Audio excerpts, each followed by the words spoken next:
পতাকা উড়ানো এগুলো কিন্তু আমরাও একসময় করতাম। এখন বড় হয়ে গেছি, এখন আমাদের ছেলে মেয়েরা করে এগুলা। আসলে জানেন যে এইবার আমরা প্রথম যেহেতু আমরা নারী ফুটবল টিম করেছি, সময়টা যেহেতু কম পেয়েছি, আমাদের কিছু কাগজপত্রের দরকার ছিল। সেই কাগজপত্রগুলো সঠিকভাবে আমরা করতে না পারায় আমাদের যে টিমটা রেডি ছিল এই টিমটাকে এবার খেলানো হচ্ছে। আমরা আগামীবার আমরা টঙ্গী ক্রীড়াচক্র নামে এই টিমটাকেই খেলানো হবে, আমরা এটা সিদ্ধান্ত নিয়েছি। এই বছরেই আমরা কিন্তু অলরেডি সিদ্ধান্ত নিয়েছি টঙ্গী ক্রীড়াচক্রের নামেই এই টিমটা হওয়ার জন্য। যেহেতু সময়ের স্বল্পতার কারণে আমরা যে টঙ্গী ক্রীড়াচক্রের নামে করার জন্য যে লজিস্টিক সাপোর্টের দরকার ছিল, যে জিনিসগুলো দরকার ছিল, সেগুলো আমরা সঠিক মতন করতে পারি নাই। আমাদের সিরাজ স্মৃতি সংসদের নামে যেটা আমাদের রানিং ছিল সেই নামেই আমরা এবার এটা শুরু করেছি এবং আগামী বছর থেকে এটা টঙ্গী ক্রীড়াচক্র নামেই এই লিগটা চলবে, এখানে এই টিমটা চলবে। সাব জয়ের পরে দক্ষিণ এশিয়ার সেরা যখন মেয়েরা হয়েছে, বাংলাদেশে কিন্তু একটি নারী ফুটবলের জাগরণ হয়েছে।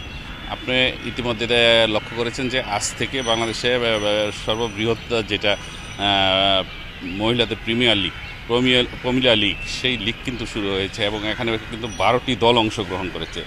এবং মাঠে গেলে আপনি অবশ্যই মাঠে গিয়েছেন, দেখেছেন যে প্রত্যেকটা দলই কিন্তু অত্যন্ত গোছালো এবং শক্তিশালী দল করেছে, কেউ কাউকে ছেড়ে দেওয়ার মতন দল না। তো আমরা আশা করছি যে এবারকার মহিলা প্রিমিয়ার লিগটা অত্যন্ত জাঁকজমকপূর্ণ এবং প্রতিযোগিতাপূর্ণ হবে এবং আমাদের মনে হয় যে খেলার শেষ পর্যন্ত অপেক্ষা করতে হবে যে কে লিগ চ্যাম্পিয়ন হবে। এটাই বোঝা যাচ্ছে, এই প্রথম খেলা থেকেই এটা দেখে বোঝা যাচ্ছে। বাংলাদেশে এই বিশ্বকাপটা একটা বহু প্রত্যাশিত, এখানে বিশেষ করে আর্জেন্টিনা এবং ব্রাজিলের সমর্থকই বেশি। বাংলাদেশ বলতে গেলে পুরা বাংলাদেশেই 2 শিবিরে বিভক্ত হয়ে যায়। তো সেখানে এই যে বিভিন্ন জায়গায় পতাকা তোলা, পতাকা উড়ানো এগুলো কিন্তু আমরাও একসময় করতাম। এখন বড় হয়ে গেছি, এখন আমাদের ছেলে মেয়েরা করে এগুলা। জার্সি এবং এই তার দলকে সমর্থন করার জন্য বিভিন্ন ধরনের স্টিকার এগুলো কিন্তু ছাপানো হয়। এই সময়টা আসলে আমরাও একটা মানসিকভাবে। প্রিয় দর্শক, আপনারা দেখছিলেন গাজীপুর সিটি কর্পোরেশনের ওয়ার্ড থেকে বারবার নির্বাচিত কাউন্সিলর মোহাম্মদ নুরুল ইসলাম নুরু, মরহুম নুরুল ইসলাম নুরু 40 দিনের খাওয়া দাওয়ার আয়োজন। উপসে পড়া ভিড়, বেলা 11টা থেকে খাওয়া শুরু হয়েছে, এখন বাজে 3টা।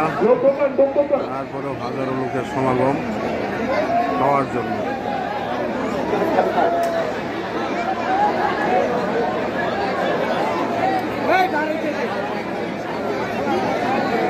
সালাদের শুধু সালাদ পানি, কোনো খাবার দেওয়া হবে না। সালাদ পানি দেন, প্লেট দেন, সালাদ পানি দেন, প্লেট দেন।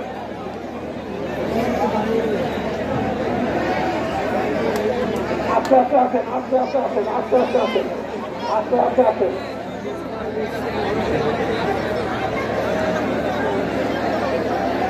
পিছনে অনেক টেবিল খালি আছে, পিছনে চলে যান। উত্তর পাশে অনেক টেবিল খালি আছে, উত্তর পাশে টেবিল খালি আছে, উত্তর পাশে চলে যান। উত্তর পাশে অনেক টেবিল খালি আছে, মাঝখান দিয়েও কিছু টেবিল খালি আছে। 28 নম্বর টেবিল খালি আছে, 29 নম্বরে যান, 36 যান, 35 নম্বর, 44 নম্বর, 43 নম্বর।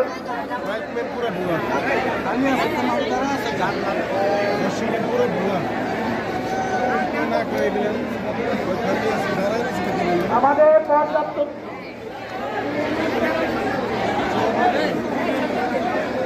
আমরা যারা বাইরে দাঁড়াচ্ছি, অপেক্ষা করছি, আপনাদেরকে অনুরোধ করছি, প্রয়াত নুরুল ইসলাম নুরু ভাইয়ের আত্মার মাগফিরাত কামনায় আজকের যে দোয়া মাহফিল ও গণভোজ, এই গণভোজে আমরা অধিক পরিমাণের মানুষের আপ্যায়নের ব্যবস্থা করেছি। সুতরাং ঘোরাঘুরি করে কেউ আঘাতপ্রাপ্ত হবেন না, ধারাবাহিকভাবে ঢুকে একটা একটা করে পর্ব সেখানে আমরা দিব। গেট ক্লোজ করো, গেট ক্লোজ করে আমরা দেখে পরে আবার দিব। কতটুকু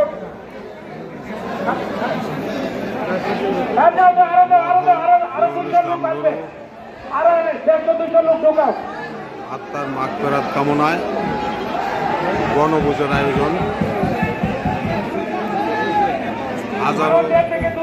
হাজারো লোকের সমাগমে চলছে বনভোজ।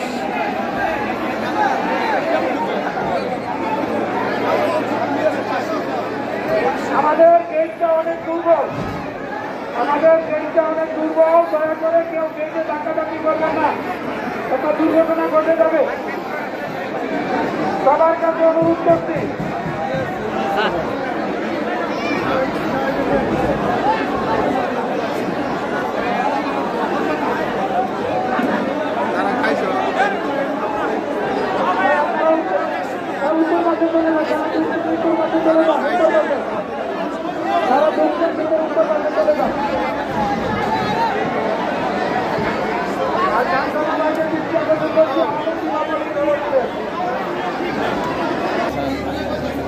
মরহুম নুরুল ইসলাম নুরুল 40 দিনে মিলাদ মাহফিল ও বনভোজের আয়োজনে হাজার হাজার মানুষ শৃঙ্খলার সহিত খাওয়া দাওয়া করছেন। ঠিক আছে,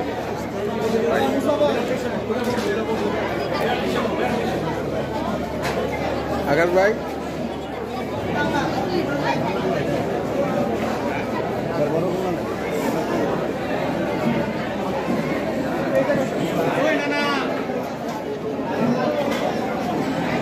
দেখছিলেন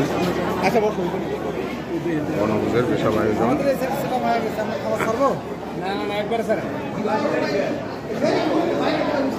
বনভোজের বিশাল আয়োজন।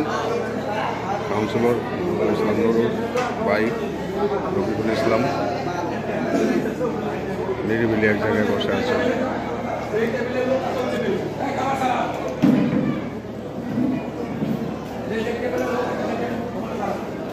খাবার দিয়ে দেন, দেখতে মিলে, ভোট দিয়ে, ওইতে মিলে, পানিতে মিলে খাবার যাবে না। দেখতে মিলে লোক আছে, সেটা মিলে খাবার দিয়ে দেন। পানি দেন, খাবার দেন। এবং অন্তত লাইক, কমেন্ট, শেয়ার ও সাবস্ক্রাইব করে দেশান্তর নিউজ টিভির সাথে থাকুন। ধন্যবাদ সবাইকে।